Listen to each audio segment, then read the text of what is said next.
साहेबगंज राजमहल विधायक अनंत ओझा ने आज उपायुक्त श्री राम निवास यादव से मुलाकात करके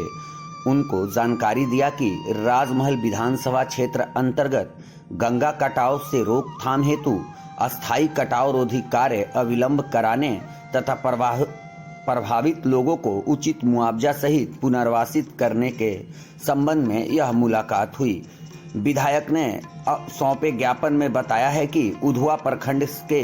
प्राणपुर पंचायत अंतर्गत जीतनगर ग्राम एवं उनके आसपास के इलाके में लगभग 130 घर गंगा कटाव के कारण नदी में समा गए हैं, जो कि विभिन्न दैनिक समाचार पत्रों में प्रकाशित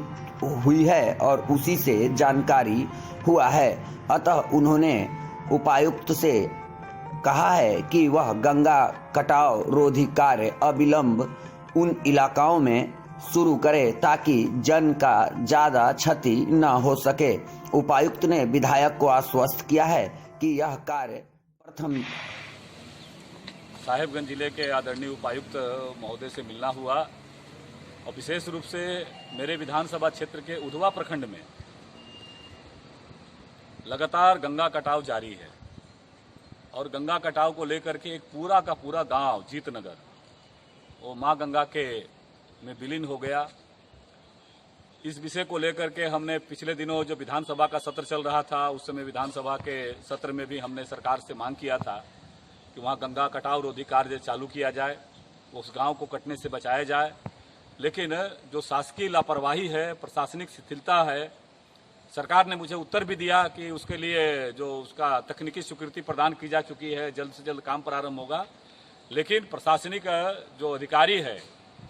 जो खास करके जो उसको देखते हैं, विशेष करके गंगा पंप नहर हो या जल संसाधन विभाग हो, उसकी लापरवाही के कारण एक पूरा का पूरा गांव गंगा में विलीन हो गया और 4-5 गांव गंगा में समाने को तैयार है। आज डीसी साहब से मिल करके और हमने उनसे मांग किया है कि आप शीघ्र उन जो प्रभावित परिवार है, खास करके 130 परिवार अभी जल प्लावित हुए हैं, उस परिवारों को तत्काल विस्थापित करते हुए हमने पूर्व में भी उसकी एक सूची बना करके दिया था कि ये गंगा में कट सकता है गांव, और एक जमीन भी चिन्हित हुआ था उस समय अंचल प्रशासन के द्वारा। उस स्थान पर बसाने का हमने उनसे आग्रह किया है कि इसको शीघ्र जांच करा करके और उन परिवारों को अविलंब बसाया जाए। सबसे बड़ा दुर्भाग्यजनक है कि उस परिवार को अभी तक कोई भी स्थानीय अंचल प्रशासन का अधिकारी उस पीड़ित परिवारों के पास नहीं गया मिलने। मैंने उनसे कहा कि मैं सोमवार को जाऊंगा, उन परिवारों के लोग जहां भी होंगे उन परिवारों से मिल करके उनको बसाने का काम दिशा में प्रयास होगा। थोड़ा जिला प्रशासन पहल करे और आने वाला समय में जब राज्य विधानमंडल का सत्र मानसून सत्र चालू होगा, इस मानसून सत्र में भी इस मामले को उठाएंगे कि किस प्रकार से शिथिलता बढ़ी है और सरकार कम से कम ऐसे अधिकारियों का जिम्मेवारी तय करे कि जब सरकार ने सदन के अंदर घोषणा किया, सदन के अंदर कहा कि हम इसका जांच कराएंगे, जांच करा करके और उसका अविलंब कार्यादेश देने का काम करेंगे, और उसके बावजूद भी उनकी लापरवाही के कारण आज पूरा गांव गंगा में विलीन हो गया और अभी 4-5 गांव और है जो कि गंगा में समाने को तैयार बैठे हैं। अगर उस पर रोकथाम का प्रयास नहीं हुआ, कटाव रोधी कार्य नहीं हुआ प्रारंभ, तो वो भी गाँव गंगा में विलीन हो जाएंगे।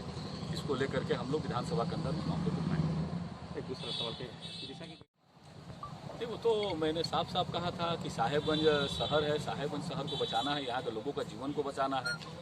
प्रकृति से हमें कितना लेना है ये तो विचार करना ही पड़ेगा।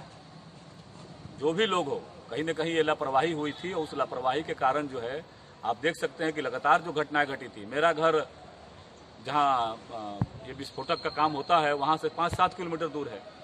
और वहाँ तक पूरा जमीन में कंपन, घर में कंपन तक आता था। तो मैंने उस दिन दिशा के बैठक में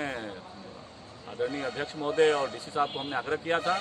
ये जो अति विस्फोटक का प्रयोग हो रहा है इसको रोकथाम करिए और ये मानक तय करिए, और खास करके आखिर किसके इशारे पर इतना बड़ा उच्च क्षमता का विस्फोटक का उपयोग हो रहा है, ऐसे लोगों पर कार्रवाई भी करिए। मैं व्यापार के पक्ष में हूँ, व्यापार के पक्ष में हमारा आपत्ति नहीं है, लेकिन व्यापार के बहाने लोगों का जीवन नरक में नहीं छोड़ सकते हैं, लोगों का जीवन संकट में नहीं डाल सकते हैं। इसलिए शासन को ये तय करना पड़ेगा और डीसी साहब ने मुझे बताया कि मैंने कुछ कार्रवाई किया है, और न केवल किसी एक खास व्यक्ति विशेष के बारे में, बल्कि इस प्रकार से उच्च क्षमता का उपयोग करते हुए जो भी विस्फोटक का काम कर रहा है, सामान्य जीवन जो